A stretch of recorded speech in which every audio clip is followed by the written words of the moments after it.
Upgrade anytime at Prairie Mobile, your SaskTel authorized dealer.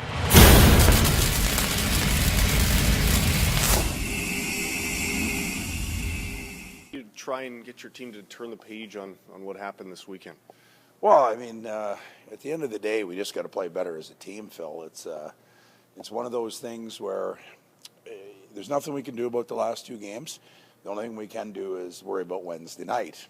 And it's no different than our approach heading into game one. Game one is game one, and you worry about that one, then to game two. And right now, we can't worry about being down 2-0 in the series. We got to worry about Wednesday night.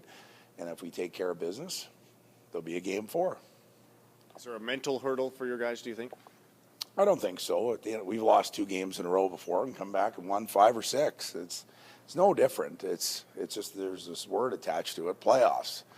And we started out 1-5, and we won 38 games afterwards. So we know how to win hockey games. We know what works for us. We just got to get back to it. Everything's magnified now, though, isn't it? That's the thing, and that's what makes it different. You know something? If you don't win enough of the regular season, you don't get a chance to play in the playoffs. So it's all magnified. It's all relative. I just think sometimes guys put pressure on themselves that they don't need to, and that's it. After a 1-5 start, nobody thought we'd even make the playoffs. You know, it was, oh, here we go again. And, you know, there was some pressure on this hockey club to start winning some games in order to get people to come to the games first and foremost and have a chance to be successful. And we obviously handled that fine. There was pressure down the stretch with Swift Current closing in on us for the East Division, and we were missing some pretty key guys, and we handled that pressure okay. So we know how to handle pressure. It's got to become fun, even when you're losing right now and things didn't go your way. We want the guys to have fun, enjoy the moment, play relaxed, and get back to what works for us, and we're prepared to do that. Last night you said you need 20 guys committed. Is there a percentage of the guys that maybe you felt mailed it in over the weekend? I don't think anybody mailed it in. I just don't think we played good hockey, to be honest with you. And, you know, it's sporadic, too, throughout the game. You're going to have a guy with had a great period and all of a sudden has a terrible period. When I say 20 guys committed, I mean 20 guys committed 60 minutes of the game. And we can't right now have bad shifts and play anything but flawless defensively. We're scoring enough goals to win. And if you look at the Swift Current Medicine Hat series, with the amount of goals we scored, we'd have a 2-0 lead. So it's got to come, you know, from obviously playing better defense, playing more physical. We're letting them get to the net too easily. And we know how to do these things. We've played real good hockey clubs, tough, tight games this year. We just got to get back to it. But some teams do not stack up well for some whatever reason against certain teams. Is that a team that presents you problems? I don't think so. I mean, we've shown we can beat Victoria, Calgary, Edmonton. We've beaten Brandon. You know, we've beaten just about everybody. Won 63 minutes with the best team in Canada, you know, without our grade A lineup. So we can beat anybody. Right now, again, it's just all coming back to playing our game. And we've gotten away from that. And maybe a little bit at the end of the season that happened. Guys were trying to do a little bit too much. It's all about getting back to what your job is on this hockey team, taking pride in it, and doing it to the best of your ability. When you do that, your line plays well, your D pairs play well, your special teams play well. And you look at the game one, we had 117% combined in the special teams. That wins just about every single night. If you're over 100% in the WHL combined PP and PK, you win. And we were, and we lost. So that shows, obviously, we got to get better 5-5. Is it maybe, when you say they're doing too much, is it maybe a better problem to have because you can reel them in a bit rather than showing just a total lack of interest?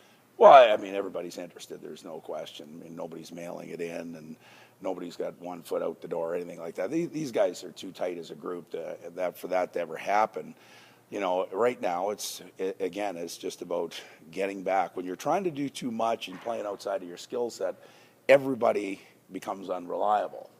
And if I'm playing with you on a line and I'm a grinder and all of a sudden I decide I'm going to try and beat 5 guys one-on-one, that puts you out of position, and obviously we get scored on. So it's just all about getting back to individual games that help with the lines and playing as a team. How much does Dyson at 50% or whatever he's at help you just having him in the lineup? Well, his leadership, you know, second to none. And I certainly feel he's way better than 50%. That's for sure. So, you know, he's probably 90% in my opinion. Well, I subtracted one wing there, so. Yeah. No, he's close to 100% here, and he's 100% all heart. Having him in the lineup certainly is inspirational. Just, you know, just shows you the willingness he has to put out for his team and the city and our organization. What do you say to your goaltender right now, who probably feels like the roof is maybe caving in on him a little bit?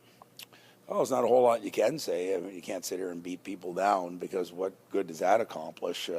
I went back with him yesterday because he's won his 25 games this year, and you know, he's won the majority of hockey games for this team, and I have confidence in him, and we'll make a decision here in the next 24 hours about who goes Wednesday. Is there, what's the equation there? What are the options? Well, the options right now would be Tyler or Dawson, and you know, whatever the majority, I guess, decides here. The buck stops with me. I'll make the ultimate call, but all the voices will have a say, and we'll make the decision. Waffle's not close enough to be in the equation? He hasn't practiced in a couple of weeks, so it wouldn't be fair to the rest of the team nor him to put that type of burden on him going into Game 3 without practice. So, you know, we got the two guys here, and one of them will get the start and win us a game. How has Dawson typically rebounded from sketchy outings? Well, I mean, he was pretty sketchy at the beginning of the year and won 25 games, so I thought he was pretty good. You know, he's a huge reason why we turned this season around.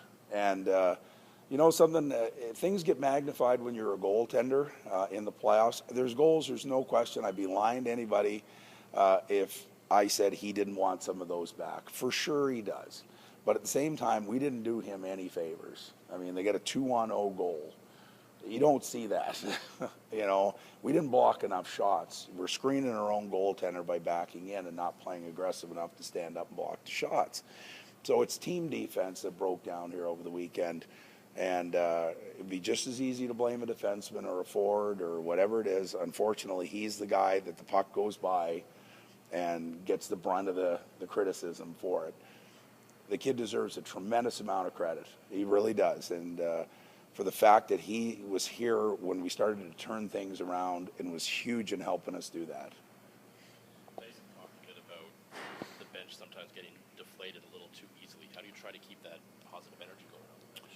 Well, that comes from leadership group too. I mean, the coaches, you know, we try and be positive, but when there's nothing to be positive about, it's real hard. I'm going to be honest with you, and I'm a very blunt guy, and I always have been. I believe in telling people the truth, whether they like to hear it or not. So, you know, if we want positives, we know how to turn momentum in a game, and that's a hit, you know, an altercation, you know, a great play that draws a power play, a scoring chance, things like that. We know how to change momentum in a game, and those are things the guys in the gear got to do, not the guys in the suits. So, but it's got to come from within. At the end of the day, you have to have some positive performance on the ice in order to get excited. It doesn't seem right now when you guys do get those momentum turning events, it seems to quickly go back the other way. Well, it's a mental breakdown. You know, you look at the goals we gave up. It's a lot of them are a direct result of giveaways or unforced errors, as we call them, and be like a pick. You know, in a football game, all of a sudden the field's wide open and there's two receivers going down the right side, and the quarterback throws it down the left side into triple coverage. That's kind of what we're doing a little bit right now, and whether that's nervousness or trying to do too much or trying to be too fancy, it's probably a combination of all those things. And yeah, things that we got away with maybe during the regular season, you can't get away with in the playoffs. You know, teams are a little bit tighter, and we have to get back to the very simple game of just execution.